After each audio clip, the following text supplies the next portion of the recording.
दोस्तों, बड़ी खबर निकलकर सामने आ रही है। मध्य पूर्व में हालात एक बार फिर विस्फोटक होते दिख रहे हैं। ईरान की आईआरजीसी ने होर्मुज में अमेरिका से जुड़े 2 विशाल तेल टैंकरों को तबाह कर दिया और चेतावनी दी कि अब अमेरिका का साथ देने वाले किसी भी जहाज को नहीं बख्शा जाएगा। जानेंगे क्या है पूरा मामला।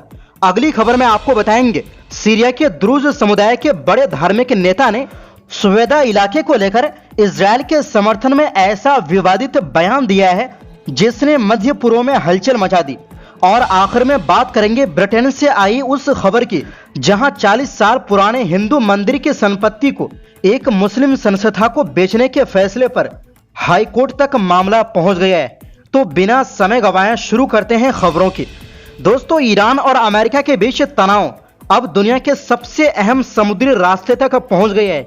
ईरान की इस्लामिक रेवोल्यूशनरी गार्ड यानी आईआरजीसी ने दावा किया है कि उसने होर्मुज स्ट्रेट में 2 विशाल तेल टैंकरों को निशाना बनाकर उन्हें चलने लायक नहीं छोड़ा।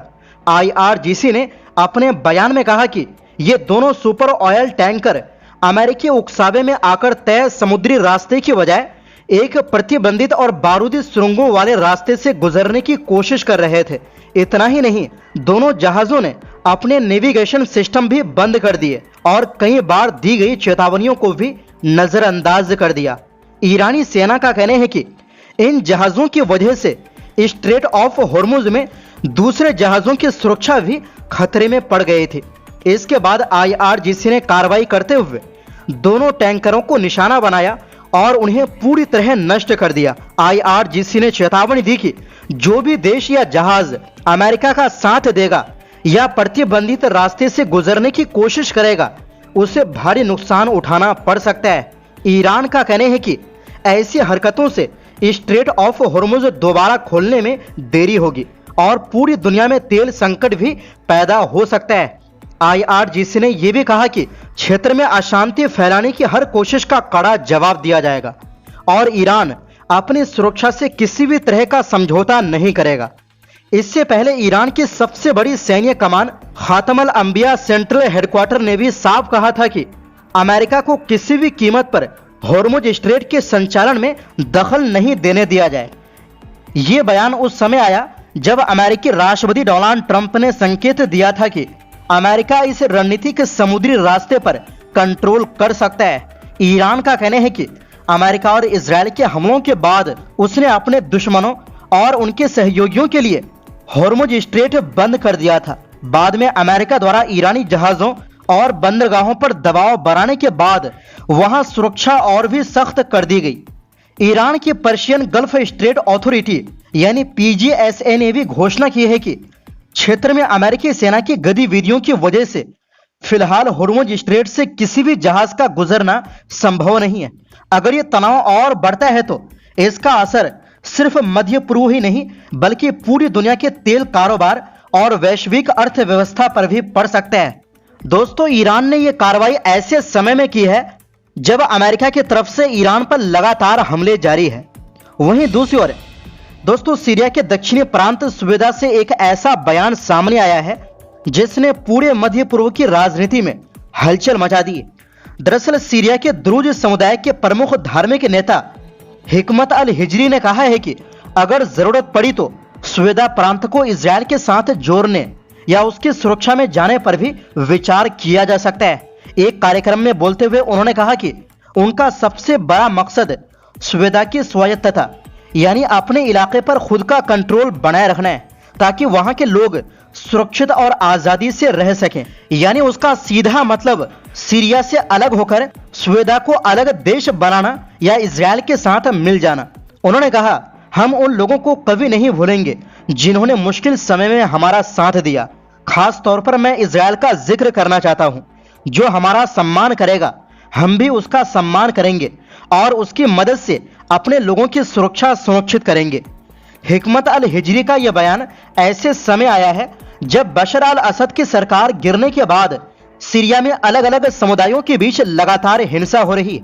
मौजूदा राष्ट्रपति अहमद अल शरा ने अल्पसंख्यकों की सुरक्षा का वादा किया है, लेकिन उनके पुराने संगठन अल नुसरा फ्रंट के इतिहास की वजह से द्रुज समुदाय के कई लोगों में अब भी डर बना हुआ है। दरअसल पिछले साल सुवेदा प्रांत में द्रुज लड़ाकों और बेदुइन कबीलों के बीच भीषण झड़पें हुई थी। इन संघर्षों में 2000 से ज्यादा लोगों की मौत हुई थी। इसी दौरान इजराइल ने ये कहते हुए सुवेदा और दमिश्क में कई हवाई हमले किए थे कि वो द्रुज समुदाय की सुरक्षा के लिए कार्रवाई कर रहा है। हालांकि पूरे द्रुज समुदाय की राय एक जैसी नहीं है। कुछ लोग इजराइल के समर्थन में हैं, जबकि कई लोग इसका विरोध भी करते हैं। लेकिन हिकमत अल हिजरी को द्रुज समुदाय के सबसे ज्यादा इजराइल समर्थक नेताओं में गिना जाता है और वो पहले भी इजराइल की कार्रवाई की खुलकर तारीफ कर चुके हैं। उधर सीरिया की अंतरिम संसद ने भी अपना पहला सत्र शुरू कर दिया है।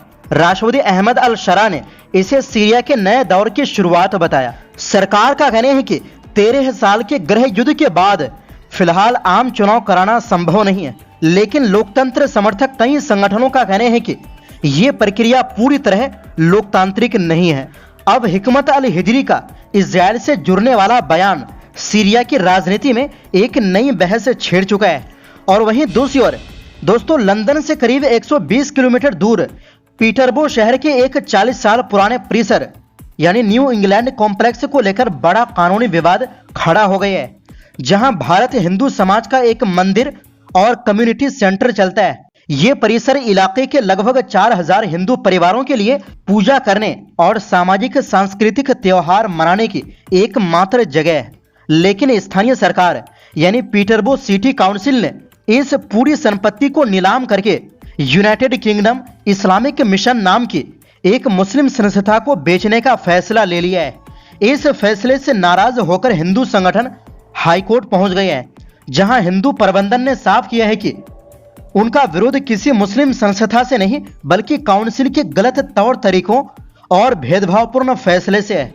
हिंदू समाज का आरोप है कि काउंसिल ने जमीन बेचते समय हिंदुओं की 40 साल पुरानी आस्था और उनकी सामाजिक जरूरतों को पूरी तरह नजरअंदाज कर दिया, क्योंकि अगर यह मंदिर बंद होता है तो स्थानीय हिंदुओं को पूजा पाठ के लिए भी 56 किलोमीटर दूर कैम्ब्रिज या 64 किलोमीटर दूर लेस्टर शहर जाना पड़ेगा। अदालत में संगठन ने दलील दी है कि ये मामला केवल ऊंची बोली लगाने का नहीं बल्कि एक चलते हुए धार्मिक स्थल का है, जिसमें काउंसिल के अधिकारियों ने दोनों पक्षों की बोलियों की जांच और स्कोरिंग में गंभीर गलतियां की और बाकी काउंसिल सदस्यों ने भी बिना सोचे समझे उन गलत सिफारिशों को स्वीकार कर लिया। दरअसल ये सिर्फ पीटरबो का मामला नहीं है, पूरे ब्रिटेन में कई स्थानीय काउंसिलें आर्थिक तंगी से जूझ रही है। बढ़ते खर्च और कम सरकारी मदद की वजह से वो अपना घाटा पूरा करने के लिए कम्युनिटी सेंटर, स्पोर्ट्स सेंटर और दूसरी सरकारी संपत्तियां बेच रही है। 2025 के एक सर्वे के मुताबिक करीब 60% काउंसिलों ने घाटा कम करने के लिए संपत्तियां बेचने का रास्ता चुना। बर्मिंघम काउंसिल ने हजारों करोड़ रुपए की संपत्तियां बेचने का लक्ष्य रखा, जबकि नॉटिंघम काउंसिल भी भारी वित्तीय घाटे का सामना कर रही है। इसी आर्थिक दबाव के बीच पीटरबो की इस संपत्ति की बिक्री पर फरवरी 2026 में हाई कोर्ट ने अंतरिम रोक लगा दी थी। अब अदालत इस पूरे मामले की न्यायिक समीक्षा कर रही है ताकि यह तय किया जा सके कि काउंसिल का फैसला कानून, निष्पक्षता और सभी समुदायों के साथ बराबरी के सिद्धांतों के मुताबिक था या नहीं। तो फिलहाल के लिए इस रिपोर्ट में बस इतना ही। फिर मिलते हैं एक नई रिपोर्ट के साथ।